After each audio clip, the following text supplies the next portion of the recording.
What's up, everybody? Tobin here with you. Thanks for tuning on in. Got a new Porpoise pod out now with my guy Alejandro Solano. We'll have another one out on Friday. If you guys could go subscribe to that, I'll put the link here in the description. That would mean a lot to me. You guys are always great with the support. If you guys could go check that on out. If you just want to take a little peeky poo, you're like, I don't know about this Porpoise pod, Tobin, go over to youtube.com/theticketmiami. Got a couple of episodes up over there. But personally, it would mean a lot if you could just subscribe to the podcast feed. That would help your boy out a lot. So we are going into Dolphins, Bills, Week 3. Monster matchup, dude. I mean, what else needs to be said? You guys know. You already got the you already know that the heavy stakes that are on this one with just the juice of this season. Like, there's been big games before, right, that the Dolphins have faced between, games that could get them into the playoffs, and they've come up short recently, or the rare playoff appearances over the last 20 years that they've got absolutely stomped out. This one feels different from the standpoint of there is such a season of optimism in front of us as Dolphin fans, as people who support the team, as people who watch the team. That's the beauty of what this upcoming Sunday is. And it's a huge challenge. I think every Dolphin fan looks at this and knows that the Bills have been an absolute monster. They have been steamrolling fools. They are the Super Bowl favorite, and that they are going into this matchup here with the opportunity to really put the league on notice, the Dolphins. If they win this game, they cannot be ignored. They cannot be looked upon as some cute story or some team that has not made the leap or some team that it cannot be taken seriously, because the Bills look like absolute monsters.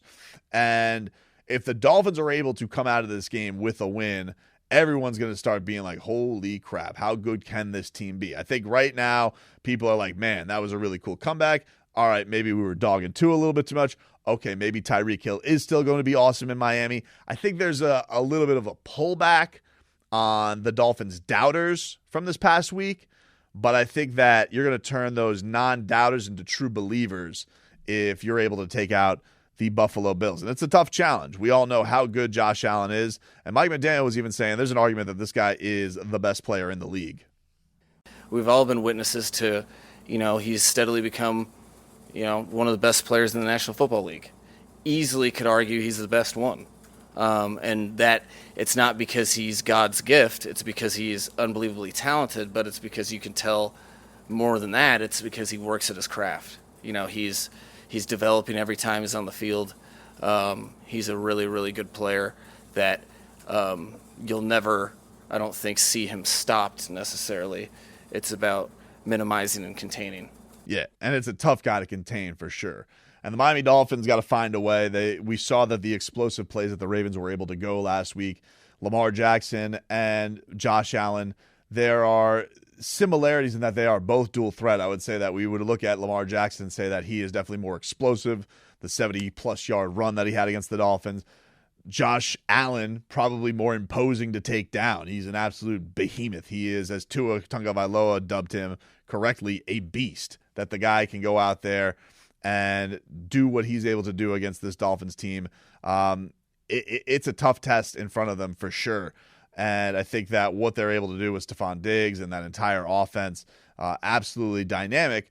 I think the thing that's going to be interesting with this is that for all of the talk of these teams being well-rounded and that they are the most complete teams, they are dealing with some injuries in their secondary as well, because they have had some things go through with some cornerback issues and not being able to have guys out there.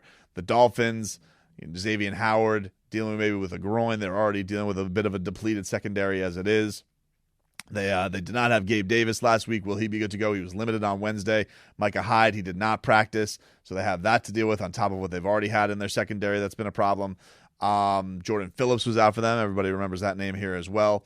So for this game, I think what's interesting is this may be turning into, can the Dolphins hang with themselves in another shootout? We saw an improbable, crazy comeback. We saw the Dolphins' ability to put up points and put up points in a hurry.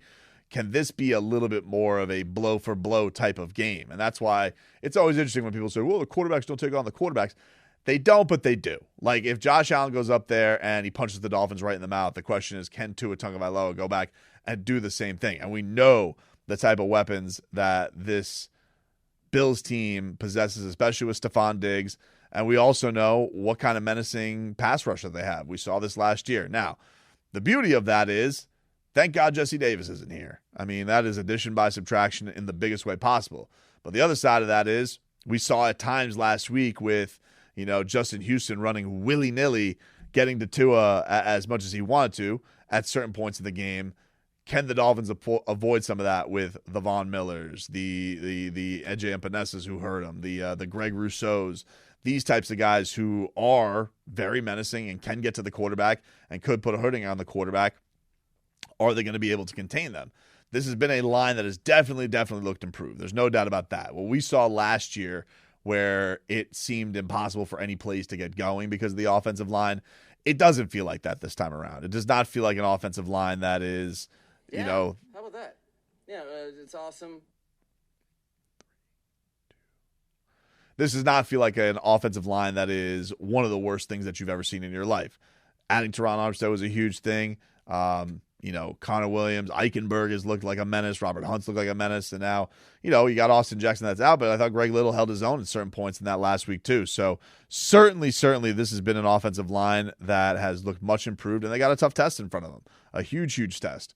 This is a game that nobody thinks you really win. Like when you are a nearly 6-point underdog in your own building, people think that you should probably get smoked in that game.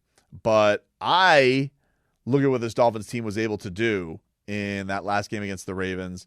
They've shown a couple of ways to win, right? Like that's been the impressive thing about Miami so far, is that they had the games against the Patriots. It was not the most impressive game offensively.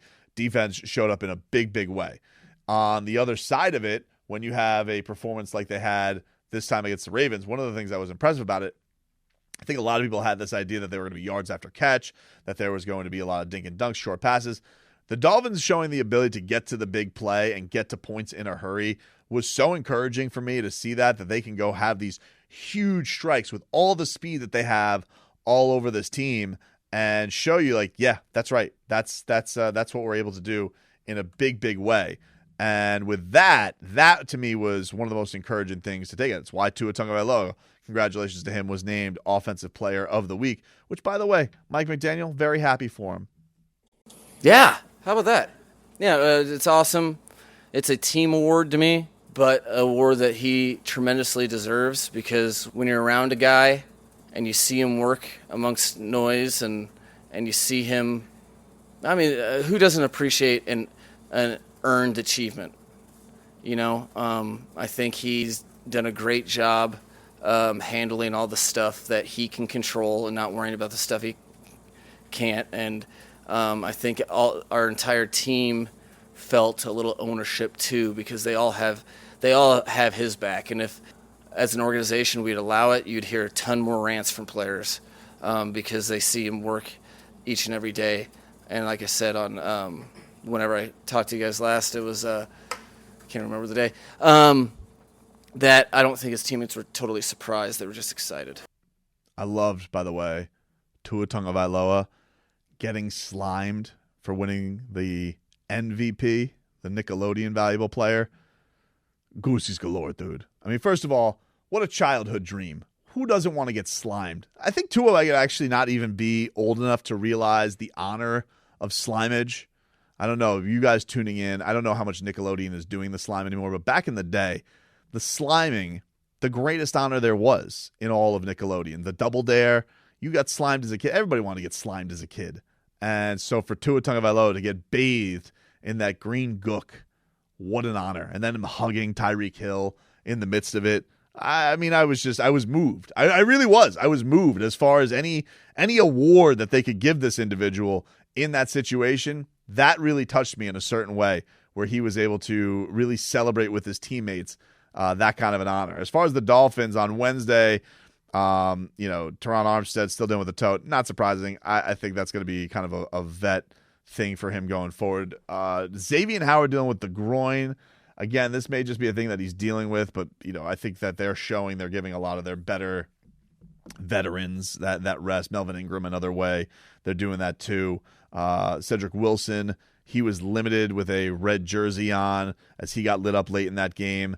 So, the thing that's definitely the thing I want to keep an eye on is Xavier, because I think a lot of people looked at him in that last game. It didn't quite look himself. He got roasty toasted. He dropped a pick 6. Is this a case of Xavier Howard aging a little bit, or is this a case of just a tough night at the office for him? I don't know. But for him and this offense, or for this defense rather, you already have some injuries dealing with in the secondary. It's very, very young and unproven on the other side. Now, Kader Kohou's looked great. You've had some nice performances from him. I think he's Pro Football Focus's number 1 rated rookie right now. So that's great. But even still, you would like this. You want a Xavier Howard at the peak of his powers. And this is a very, very tough test coming up against Stephon Diggs and this high-powered Bills offense. But, man, let me tell you something. If this Dolphins team gets this win, this town is going to be on fire.